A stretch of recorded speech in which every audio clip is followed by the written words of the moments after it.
The coffin lid groaned open with a sickening crunch. Eleanor held her breath, her heart hammering against her ribs, threatening to break free. The moonlight, cold and unforgiving, tore from the tomb's darkness. Emptiness. The coffin was empty. Where is he? Where? Eleanor screamed inwardly, digging her nails into her palms. One of the hired hands, a burly man smelling of stale booze, let out a low whistle.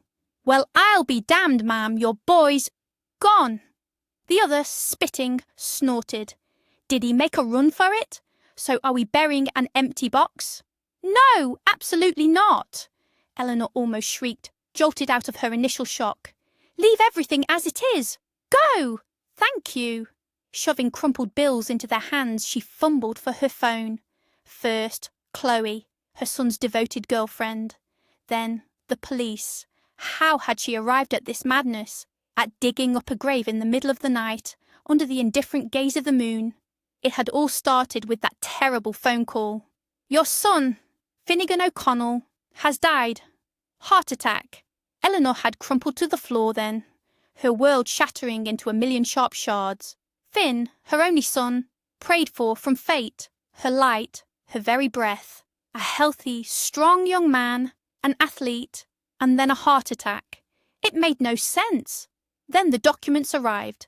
Chloe, Finn's fiancée, who rushed over immediately, was the first to spot the discrepancy. Aunt Eleanor, it says here, pneumonia. Her voice trembled. How? Why such a difference? At the military office, they just shrugged their shoulders.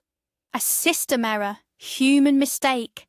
You have to understand, things are complicated right now. She and Chloe went to where, according to the military, Finn had found his final resting place. Colonel Sterling, the unit commander, was cold as ice. Exhumation is impossible. Contamination. It's too dangerous. And again, a different cause of death. Heart failure due to severe pneumonia.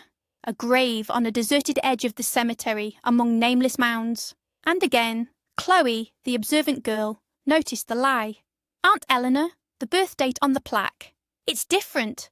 And in the documents too. Finn was born on the 25th, but here, it's the 26th. Colonel Sterling exploded then. Why are you nitpicking the details? Clerks make mistakes, it happens in a rush. Your son is in that grave period. But a mother's heart screamed. This wasn't the end. It was an ellipsis, full of lies and pain. And then Eleanor decided, if they wouldn't tell her the truth, she would dig for it herself, literally. And now, an empty coffin. The police officers who arrived first looked at the two women with confusion. Dug it up yourselves. But the empty coffin was an undeniable fact. An investigation began. Military prosecutors arrived. They tried to accuse Eleanor of illegal tampering, of desecration. But the main question remained unanswered. Where was the body? Colonel Sterling was questioned for a long time, and he finally broke. The terrible truth was revealed. Finn, along with other conscripts, was caught in a real firefight during training exercises. The men scattered. Everyone was found except Finn. He must have been killed, the colonel muttered dully. And the body, we didn't find it. The area was churned up by craters. We decided, to avoid complications, to list it as a death from illness. Who knew a mother could be so stubborn? Stubborn? Eleanor was crushed, destroyed. Her son hadn't just died. He had been abandoned, betrayed, and then cowardly lied about. Now Finn didn't even have a grave. Where was he, her boy? Lost to some nameless earth. 6 months passed. Eleanor aged 10 years, her hair turned stark white. Chloe never left her side, sharing her grief, weeping with her. The hope that Finn was alive, that it was a mistake, finally died. One raw, damp morning, there was a quiet knock at Eleanor's window. The woman's heart, accustomed only to pain, gave an anxious lurch. Who could it be? She struggled to get up, went to the door, looked through the peephole, and froze. Standing before her was Finn, gaunt with an unfamiliar adult gaze, but alive. Her, Finn. Mom, I'm back. Her son's voice was hoarse, but so familiar. Eleanor didn't remember opening the door. The world tilted, and she plunged into darkness. She woke up in her bed, covered by a blanket. Finn was sitting beside her, holding her hand. Alive. Warm. Son, how? They told me. You died, Eleanor whispered, afraid to believe her eyes. They were wrong, Mom, Finn sighed. When the shelling started, I was severely concussed. I woke up already a captive.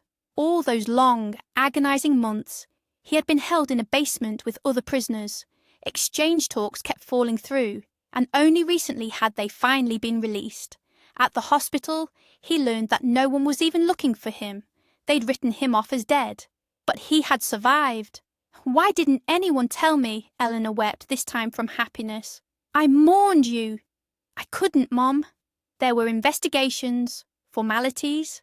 As soon as they let me, I came straight here. I'm home, Mom.